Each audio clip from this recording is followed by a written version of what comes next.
Hi everyone, my name is Gabriella Grassi and I'm excited to be here today to share my experience interning at the Shevchenko Scientific Society here in Manhattan this semester as part of the public history program here at CSI.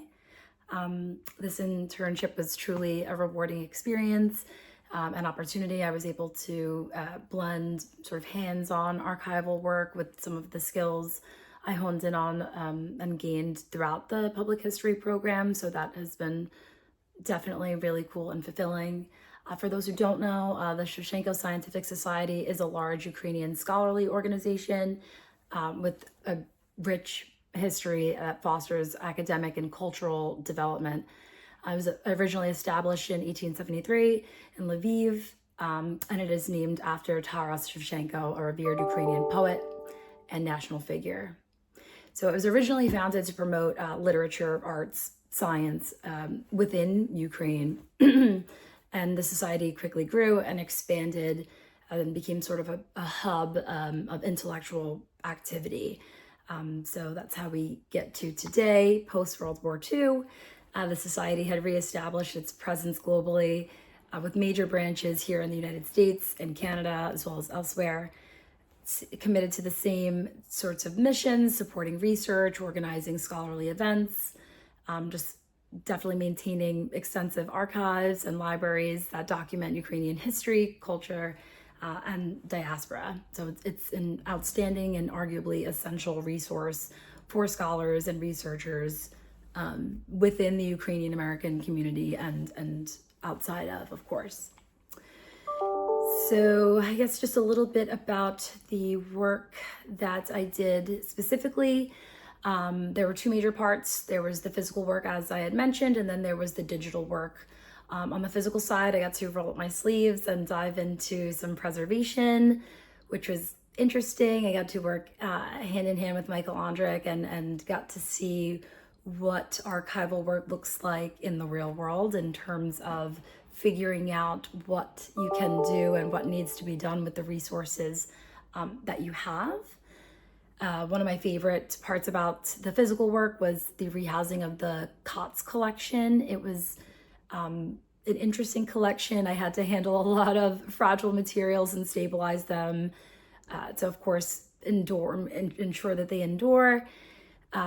It was dirty work, but it was fulfilling nonetheless. And of course, I now am able to say that we have been successful in ensuring at least the longevity of the collection for the near future.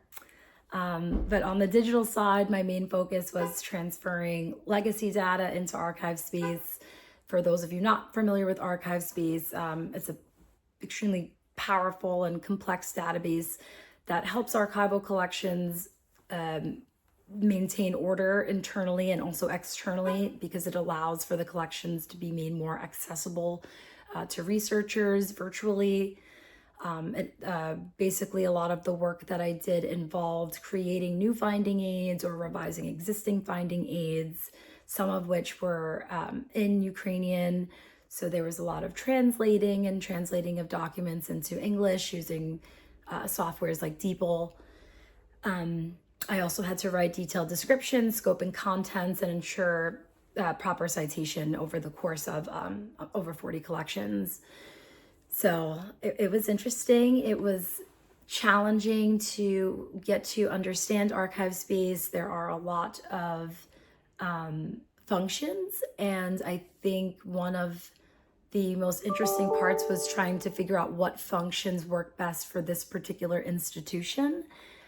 Michael did explain that the system as it exists now is actually a merge of two other systems. And so there are functions to service a variety of institutions. So it was interesting to get to understand how they determined, I guess, what is not relevant, but what is necessary for their internal flow.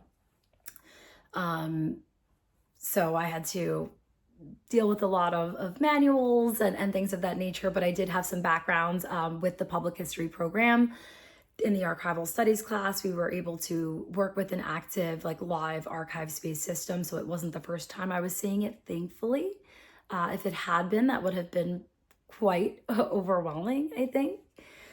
So that was certainly a challenge. Another challenge was some of the bilingual materials. Translating the Ukrainian finding aids into English wasn't just as easy as using the software. There is definitely some communications I had to have with Michael because there were just some, I guess, maybe slang, more swear languages, terms being used that the system was not able to pick up on. So that was another bit of a task. But in terms of how the public history program tied into it, I feel like the program gave me the tools and confidence to take on both the physical and digital aspects of the internship, like from learning like the ethical standards to understanding like how to make history accessible to the public, the importance of making history accessible to the public, and all of the skills in the class that I learned, dealing with collections and things of that nature. I don't think I would have been as equipped to go into the internship having not experienced that throughout my courses and throughout the program. But working with Michael was incredible. It definitely, I feel like, grew me as a professional and certainly refined my archival skills. I really understand what it means to preserve and share history and what that takes on a day-to-day basis. And if you're considering the public history program, I encourage you to dive in. I have been diving into the archives all semester long, and it has been quite fun. So I certainly encourage it, whether you want to work in the archives or museums or cultural institutions. This program gives you the tools that you need to go into it feeling successful and having the experiences you need to succeed. So good luck and thank you.